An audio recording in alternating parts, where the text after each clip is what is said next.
Good evening everyone, welcome back to computer science exam correct channel. तो बच्चों, आप लोगों की दिवाली कैसी रही? उम्मीद करती हूँ कि आपकी दिवाली बहुत अच्छी रही होगी।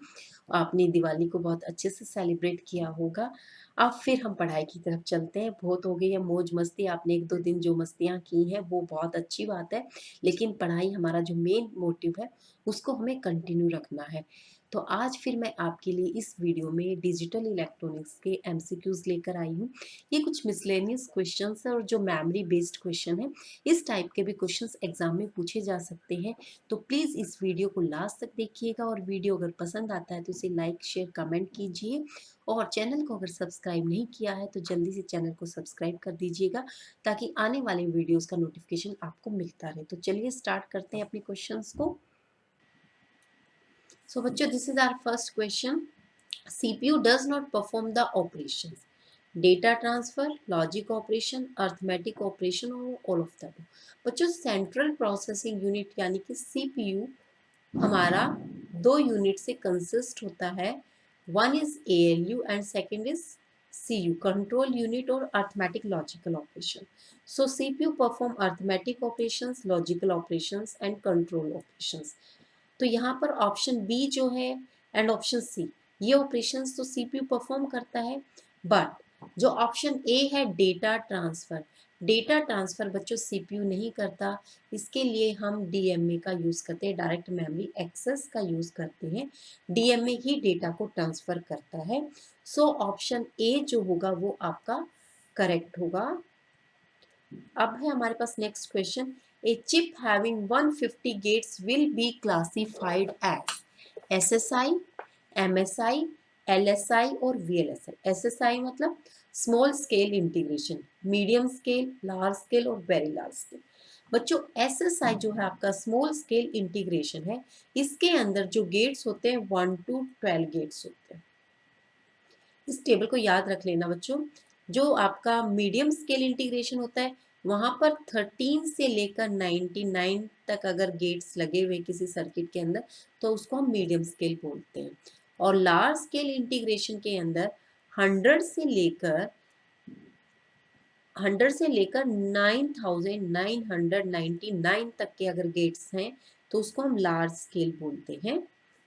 और वेरी लार्ज स्केल इंटीग्रेशन के अंदर हमारा आता है 10,000 से लेकर और इससे भी ज़्यादा। 10,000 से आप लगा सकते हो 99,900 तक। इस ये वाले जो गेट्स होते हैं, इतनी रेंज के जो गेट्स होते हैं, वो VLSI के अंदर आते हैं। और इससे भी ज़्यादा अगर किसी सर्किट में गेट है, तो उसको बोलते हैं अल्ट्रा लार्ज स्केल इंटीग्रेशन।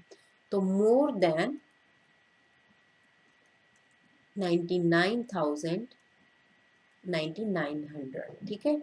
तो इससे ज़्यादा अगर गेट्स हैं तो उसको हम अल्ट्रा स्केल बोलते हैं।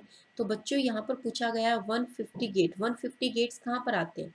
लार्ज स्केल इंटीग्रेशन के अंदर आ जाएंगे। सो ऑप्शन सी जो होगा वो आपका करेक्ट होगा।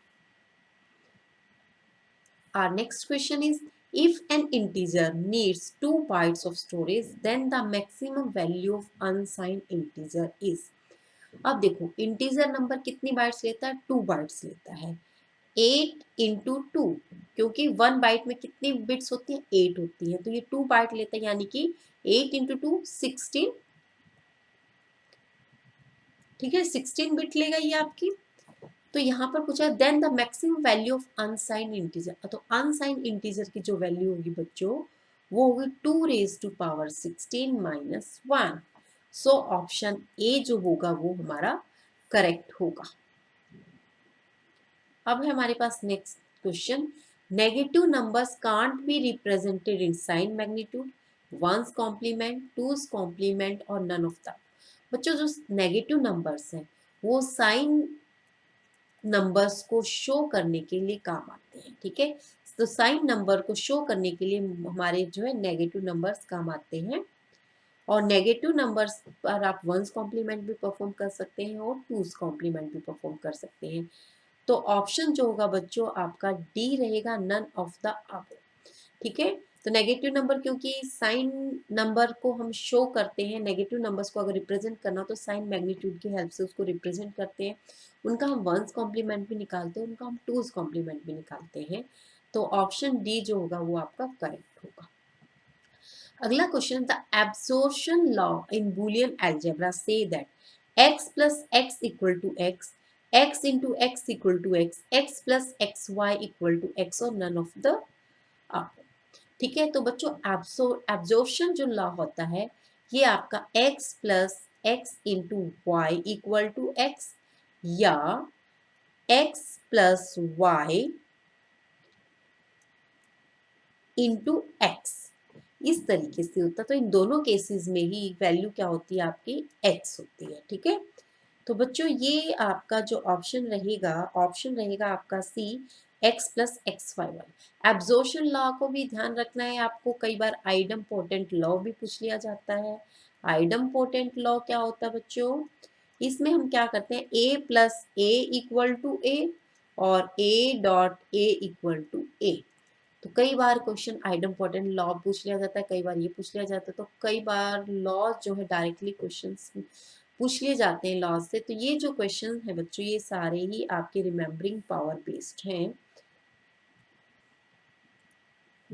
तो बच्चों आज जो हमारा सिलेक्शन था क्वेश्चंस का वो था सारा रिमेम्बरिंग बेस, कि आप कितना मेमोराइज कर पाते हैं। यहाँ पर कोई कॉन्सेप्ट नहीं था, सिर्फ आपको अगर कुछ याद है, आपने कभी बुक्स पढ़ी हैं तो उनके बेस पर ही क्वेश्चन थे। एग्जाम में एक आधा क्वेश्चन आपको इस तरीके का भी देखने को मिल सकता है। तो बच्चों प्लीज़ इस वीडियो को ध्यान से देखना, और अगर आपको कोई चीज़ में डाउट है तो उसको अच्छे से रेफर करना, और आप मुझे कमेंट कर सकते हैं अगर आपको कोई प्रॉब्लम है।